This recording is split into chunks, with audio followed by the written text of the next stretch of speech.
Thanks for joining us. In this election, women have been front and center. Female candidates, female voters, and, of course, issues of special importance to women. Well, here to talk about all of that is Sarah McCarthy Welsh, Executive Director of the Massachusetts Women's Political Caucus, a nonpartisan group that's been advocating for the promotion of women in politics since 1971. Sarah, welcome. Thank you, John. Great to have you here. Congratulations on your new position. Thank you. So, when we talk about female political leadership as somehow different from male leadership, what is the difference? I mean, we've heard over the years that women are more transparent and ethical, less warlike and combative, more open and inclusive. Is that how you see it? Yes, and I think collaboration is a big distinguishing factor. The women that I know and that I'm working with, and women who are currently elected officials, collaborate. They think differently, they collaborate, and they do tend to focus more on issues that affect women. For example, paid equity, family leave, different things like that, that then help families in the long run. Well, isn't Hillary Clinton proving to be a little bit of a challenge to those perceptions? Here's what I mean. She aggressively challenged the integrity of female accusers of her husband. She was notoriously secretive in the failed health care effort in the early 1990s. She was, by her own admission, more of an advocate for military intervention than President Obama was. And her ethical standards, I think it's fair to say, are debatable. Doesn't she break that mold? Well, when you think about one of the focuses of her entire career has been families and children in particular. She's been consistent with that since she was the First Lady of Arkansas. It takes a village, her book. She's been very focused and consistent on that. I just wonder if once you become part of the political process, what's the old saying? Once you go to Washington, it changes you. And I suppose you could say the same of Beacon Hill to some extent. Mm-hmm. I know from talking to women politicians over the years that, they feel very compelled to be tough and, to refute stereotypes about women. I'm just wondering if for Hillary Clinton or anyone else, a career in politics changes you and maybe makes you more like this image we have of male leadership. I'm sorry. You don't agree? It's okay. Yeah, I'm curious. I think I'm in the front lines of this. I'm talking to these people on Beacon Hill and with the elected officials and with Senator Elizabeth Warren and Catherine Clark, and it's just I don't see them changed. I see them getting more experience, and sometimes, of course, you have to be tough. But it's almost like you're saying there's a double standard. And women are strong and they are tough, but they are collaborative and they lead differently, and they're doing a fabulous job. Well, I think certainly women in politics are held to a double standard, Absolutely. Don't you? Yes, I do. Yeah.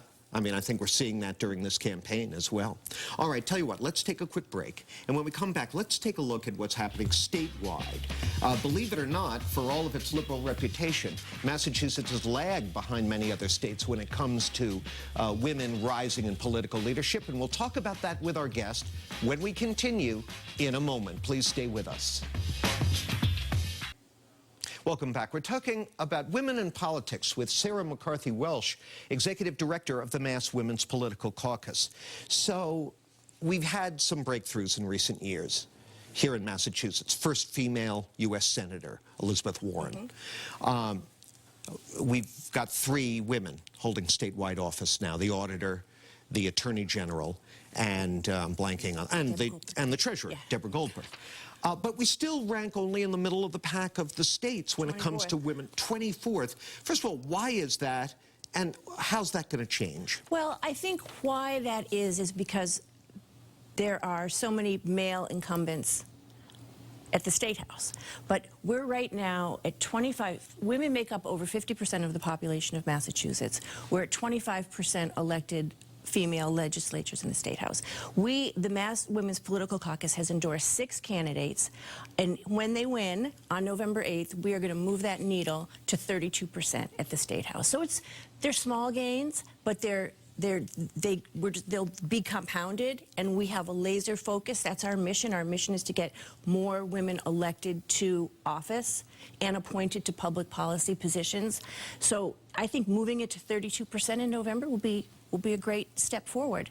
You know, back in the early 90s, I wrote a lot about this topic for the late lamented Boston Phoenix, and people told me that the problem wasn't necessarily so much sexism within the electorate as it was within the process, that the establishment was kind of an old boy network, and that for women to organize, to raise money was extremely difficult. Has that really changed in the last 20 years? Well, I think what we know is that for a woman to run for office, she has to be asked about 7 times. You can ask a man once, he's off and running. A woman is just more restrained at the beginning.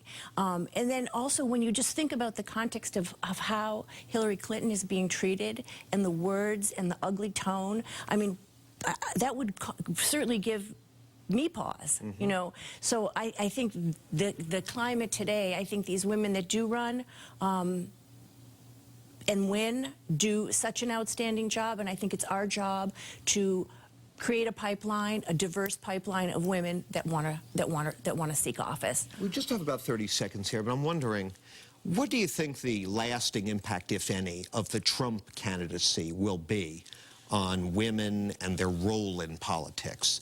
Is it going to embolden women to come forward? I do. I absolutely think so. I mean, Mass Women's Political Caucus had an event this week. Over 400 people showed up. Many people, many elected officials, many women, and everyone is just kind of buzzing about this horrible tone and how it needs to change. Well, we'll be watching, and we'll check back with you, say, in about 6 months or so, and see how we made out and how we're making out. That'd be great. Thank you very much, Sarah. Okay. Appreciate having you here. Sarah McCarthy Welsh of the Mass Women's Political Caucus. That's it for me. Now, it's back to my colleagues for more WBZ News.